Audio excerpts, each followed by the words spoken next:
Hey everybody, hope you're all doing well. My name is Steven and this is the Storytime channel. Today we have some malicious compliance stories and our first story of the day is by Vislaman. Only take breaks when I tell you to. Sure, no problem. I used to work at a call center where we would get flooded with calls constantly. This is a story of how a busybody boss thought they understood everything since they were in charge. At work, we were given two 15-minute breaks and one 45-minute lunch break. The breaks were scheduled into our day so you could see when they would be, but this would change day by day. My role was a bit different than the normal agents as I was specifically dealing with the higher issue calls. These calls could take up to 1 hour to complete and the caller would need to stay on the line unless they were fine with a call back later, but this was rarely the case. Since I never knew when I would be getting these calls, my break times were a shot in the dark if I would or wouldn't be on a call. I would just take them as soon as the call was done if they ever intersected, which they did 99% of the time.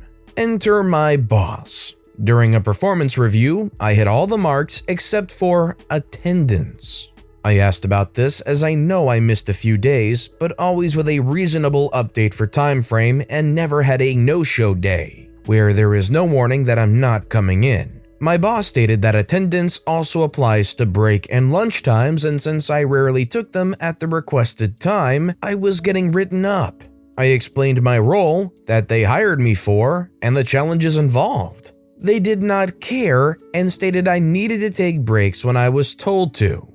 I asked for them to send me an email so that I could print it out, put it on my desk, and never forget again. My boss smiled ear to ear, probably because they thought I was groveling at that point, and sure enough they did, stating in the email, "You must take your breaks only when the schedule tells you to, no time else." There is no excuse. I saved it, printed it out, sent a copy to my own email, and followed it to the letter. Next call that happened that same day, of course, had the long call crossing over with a break issue.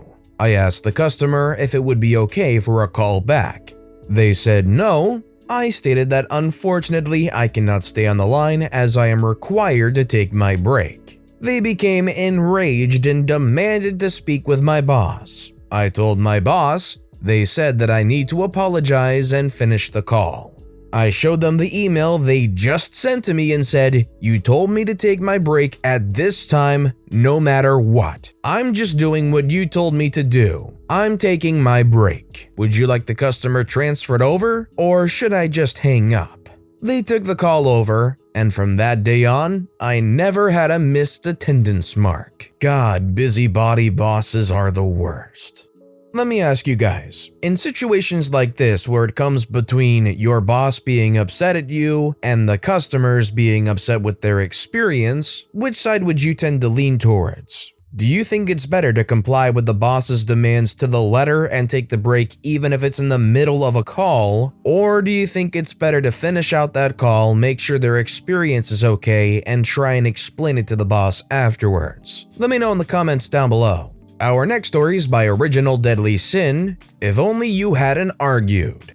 Working escalations, complaints to a supervisor for internet tech support, I have an agent send me an angry customer over because he needs a tech to his house but doesn't want to wait for our first available window. That's not unusual. What is unusual is that the window is 12 to 2 Monday, and it's currently 10:30 on Monday. Yes, that's an hour and a half from now. That's insane for us. We're usually about 2 days on average to have someone come out. So the agent sends him over to me. Here's the high points. I say, this is only 90 minutes away. That's extremely fast. Looking at the tech schedule, this is my only appointment available today. Then there's one on Wednesday 4 to 6, then pretty much any time from Thursday on. Even having this one available so close is highly unusual. Someone probably canceled their appointment a few minutes ago for this one to be here. I definitely can't do better. Are you sure you don't want this one? No, do not book me that time, you hear me? An hour and a half is too long. I want someone now! This is ridiculous, you people are awful! This goes on for a good 20 minutes before they give in. Fine, I'll take it, I guess. Well, I have bad news. While we've been arguing, someone else snapped up that appointment. It's not there to give it to you anymore. The first available now is that one from 4 to 6 Wednesday. What? I want 12 to 2 today. I'm sorry, you wouldn't take it, so we didn't book it, and now someone else has. Now this goes on for another 20 minutes while they argue both about losing their option for today and how Wednesday is too long of a wait. Fine, I'll take 4 to 6 Wednesday, but I am not happy.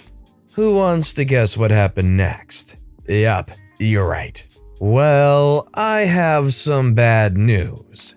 During that conversation, someone booked that time as well. We don't have any times until Thursday. Gah! Customer hangs up.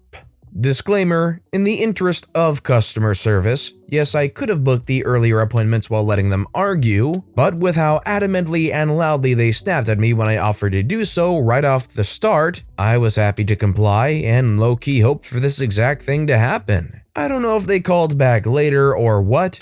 I never heard about this customer again. What did this guy think it was, a pizza delivery? 90 minutes is unheard of for a tech to come out to your house. That's like magical levels of service. That guy just had no idea of what's what. This next story is by Isgordio. Phones must be left in the office. I work in a dental practice, and over the Christmas period, we had too many staff and not enough patients. This resulted in a lot of people using their phones during their shift, as all of the things they could have done had been finished. My manager wasn't happy with this, so they sent out an email demanding all employees leave their phones in the office during the day, and we can't have them on us. I left my phone in my bag, in my locker, in a locked room. I got pulled up for not putting my phone in the office. It's one rule for everyone. Except the receptionist that watches TV shows on her phone all day, she's exempt for some reason. And if I didn't put my phone into the office, I would get a written warning on my record. Day 1, I put my phone into the office, even though it was safe in my locker, but I must follow the rules. Day 2, I left my phone in my locker and put an old phone in the office. I must follow the rules. The rules didn't specify it has to be the phone I use daily, just that it is a phone I own. Edit, day 3, I've been caught out and now I have 2 phones in the office. Well, now that OP has 2 phones in the office, time to get a new phone and see if they call you out on it again. See how many layers there are to this, how deep the rabbit hole can go. Our next story is by J. Bain Law. Manager says, company policy is we do not pay for overtime. Tech says, sure, okay, whatever. Sometimes as a consultant, you get to see how an office functions from an outsider perspective. Since you are an independent contractor, the company treats you differently than an employee. Also, just due to the nature of the contract work, your engagement is usually short-term. This makes you a temporary fixture and sometimes are just treated as the fly on the wall, like you do not exist. And this can lead to some interesting observations, including seeing train wrecks in progress. This is one of those tales. Not so much about the nuts and bolts of tech support, but more about the people and some good old-fashioned just desserts. Background: as a consultant, you are always going to be the IT guy whether you like it or not. No matter how you market your services, every single company is going to assume you can do anything with a computer. And when business is slow, this is not necessarily a bad thing if you just need work. About 10 years ago, I found myself in a situation. I got an inquiry through my website asking about assistance deploying some workstations and other mundane tasks. Usually, I would pass on this kind of work, but it was winter and the other client work was dry that month. A guy still has to pay the bills, so I followed up and within a day, the scope of work was signed. Easy stuff. The company had its own IT department, but just needed some extra hands. I was going to be one of 3 outside contractors that would deploy some workstations, do some server admin work, and set up some other equipment for a new department. The money wasn't the best, but it was time I had free and it was all swing shift work, meaning no traffic and I get to sleep in. Not bad. The first day. I report as requested about 3 p.m. and talk to our contact. He was a senior engineer in charge of part of the IT department there.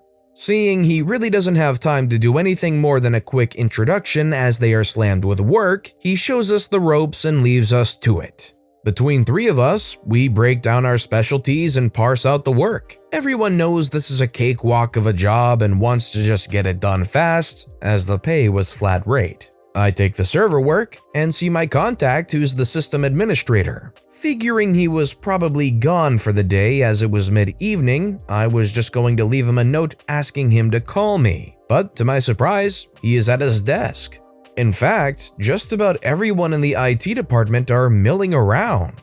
Didn't think much of it at the time, just that it was one busy department and the guys must be pulling double shifts. He shows me the systems and I get to work. Around midnight, we are wrapping up for the night, and the 3 of us break down what we have left with the senior engineer who is still on site.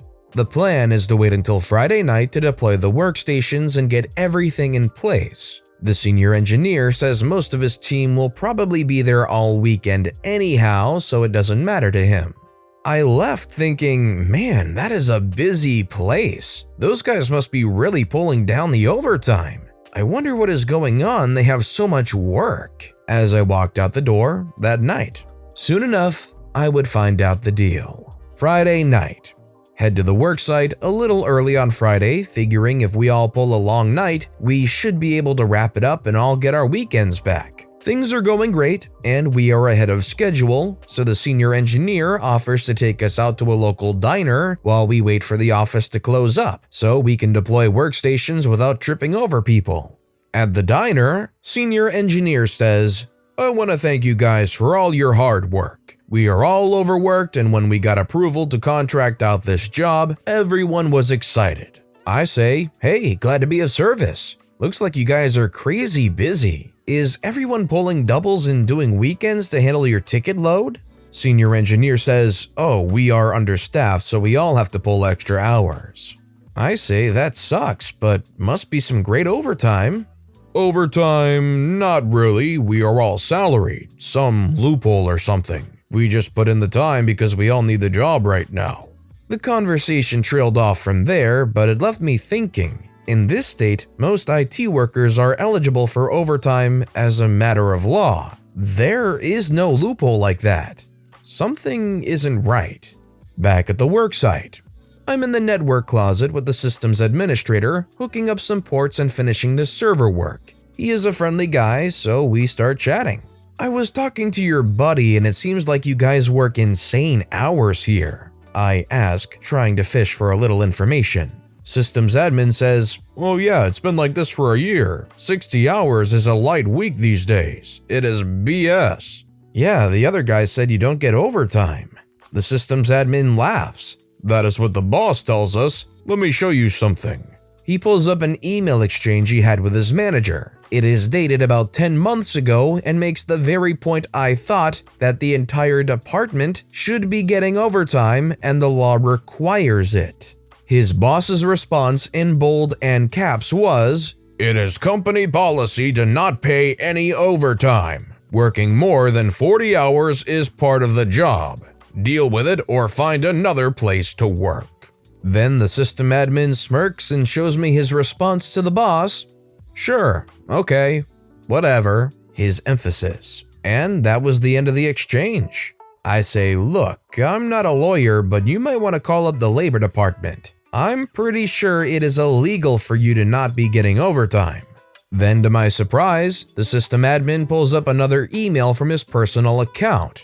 "Oh, it is blatantly illegal. I asked a lawyer and this was his response." He showed me a memo explaining the law and that most likely a lawsuit would be successful. This was dated about 9 months ago. Me confused. "So you guys know you should be getting overtime, but not getting paid, and everyone is okay with that?" "We all make sure to log all of our hours and document the time." Me still confused. "But you still aren't getting actually paid overtime?" "No, but we will." Here's the kicker. According to the lawyer, the labor department will look back at the hours we put in for the last 12 months and award us retroactive overtime. So all of us just log our time and keep records. Then in about a month, we are going to file a claim all together. The company is going to be on the hook for all that overtime, and they won't be allowed to fire any of us for reporting them either. Then the coup de grace. We all figured when this whole thing started, if we pressed the point back then, they would just figure out a way to screw us. So we just all decided to stay quiet, put in the time they tell us to work, and we will get our bonus check when it is all said and done if this stuff is all backdated. Dang, that is some cold stone strategizing. How many hours do you think you guys have piled up? Hard to tell. Everyone keeps their own paper logs to keep it quiet. We also don't talk about it too much, so nothing gets out, but last time we met outside of work, it was a boatload of time. I figure for myself, they will owe me about 13 to 14 months of salary and overtime, and when it is all said and done, add up damages, penalties, interest, it will probably total almost 2 years of pay. Holy. So if the guys won't talk about it and seem eager to work all these long hours, now you know why. We finished up the job that night. I exchanged contact information with a few guys and said if they had any other contract work to think about giving me a call. That was it until 3 months later. I am at another job and see an email come in from the systems administrator, subject line, overtime claim. Hey IT guy, hope you're doing well. We all ended up filing a big overtime claim with the state, and the company fired us for supposedly falsifying our timesheets. The lawyer is sorting it all out, but anyway, I wanted to know if I could give your name to an investigator who is looking for witnesses to verify some of the extra hours we worked. Some details followed.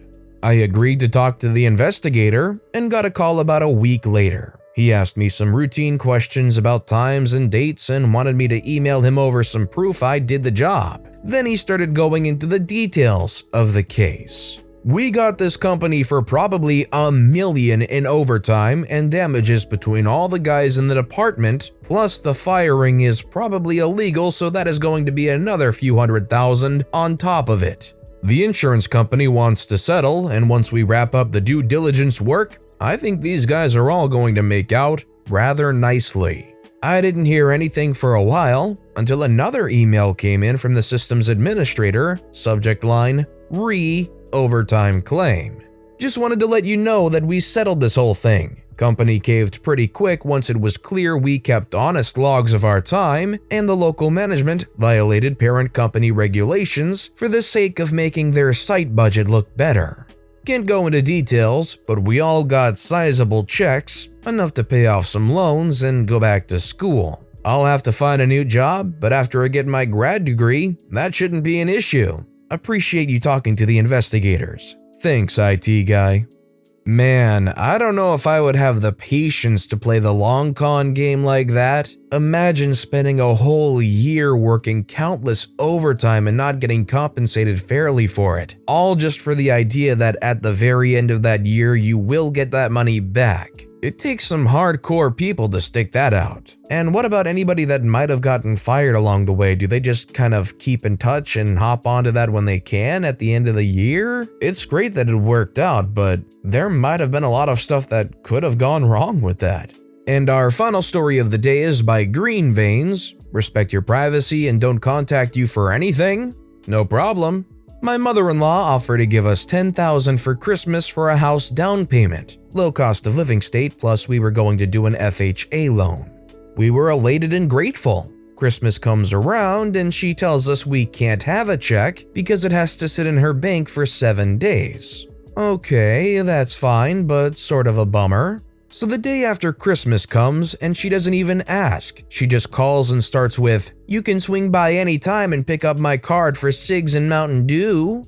Sure, I don't mind helping. But the entire following week, she has us run errands for her. Things she can do herself but refuses to. Husband tells her he's not getting out after it just sleeted for 8 hours straight, and she decides to hold that check over our heads. If you can't help me, then I'm not giving you a darn thing. Husband tells her to take the money and shove it up her butt. What was the task? She wanted to sit at home while he drives an hour on icy roads to pick up a mattress and then drag her old one out of the house and discard it in a dumpster that's not even hers. I get a text, "I'm done with you both. Don't ask me for a darn thing and respect my privacy, and don't call me for nothing." Well, I'll be darned if that same day she ran out of propane. She wanted my brother-in-law to drive on icy roads to come get her. She's been holding his check over his head too, and he said he's not risking wrecking his only vehicle to come get her. She ended up paying for an express order of propane, but she called us that night. "I can't believe no one checked up on me." Husband said, "You told us to respect your privacy. If it's a gift, then gift it." I don't blame anybody for wanting to just flat out give up on that if it's going to be lorded over them like that. They just think that they're better than you and they can get anything they want because they're going to give you a big sum of money. Well, that's not a gift. That's just cruel. I'd respect her privacy too. But with that being said, that's all the time we have for today. So if you have a favorite story of the day, let me know which story and why in the comments down below. But besides that, if you enjoyed the video, please consider giving it a like, and if you haven't, subscribe and turn notifications on so you'll never miss an upcoming video. No matter what you do, whether it's just viewing the video, liking, subscribing, turning notifications on, I appreciate the heck out of it. Every little thing that you do helps the channel grow that much more, and I can't thank you enough for it. So until next time, I hope you all have a wonderful day, and I'll be right here next time on the Storytime channel.